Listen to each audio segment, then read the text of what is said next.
মুখ্যমন্ত্ৰী মহোদয়ে আজি নিযুত মইনা 2.0 আঁচনিখনক শুভ উদ্বোধনী কৰিলে।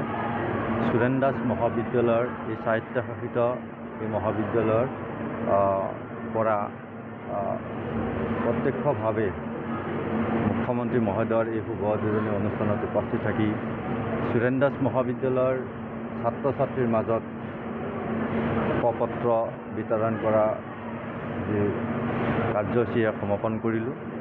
আৰু মুখ্যমন্ত্ৰী মহোদয়ৰ বক্তব্যই প্ৰতিগৰাকী ছাত্ৰী অন্তৰ চুই যোৱা এটা বক্তব্য ৰাখিছে।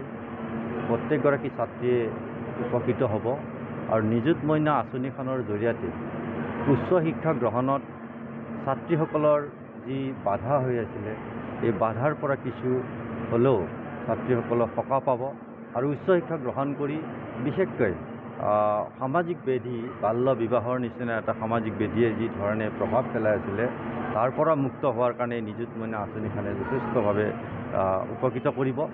আৰু অসমৰ মাননীয় মুখ্যমন্ত্ৰীৰ যি আশা যি সপোনেৰে এই আঁচনি ৰূপায়ণ কৰিছে, আজি প্ৰতিখন মহাবিদ্যালয়ৰ লগতে হাজো সুৰেণ দাস মহাবিদ্যালয়ৰ ছাত্ৰীসকলে যথেষ্ট আনন্দিত হৈছে আৰু যথেষ্টভাৱে ইয়াত উপস্থিত আছে।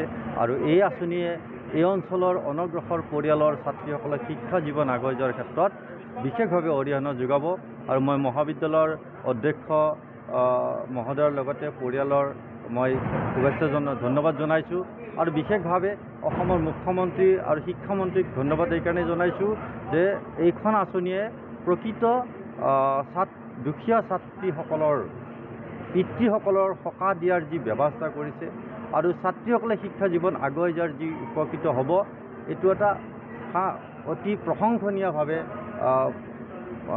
সমাজৰ আজি আগত দাঙি ধৰিছে। গতিকে মাননীয় মুখ্যমন্ত্ৰী শিক্ষামন্ত্ৰী মহোদয়কো মই এই আঁচনিৰ জৰিয়তে এই শুভ উদ্বোধনী কাৰ্যসূচীৰ জৰিয়তেও মই ধন্যবাদ জ্ঞাপন কৰিছোঁ।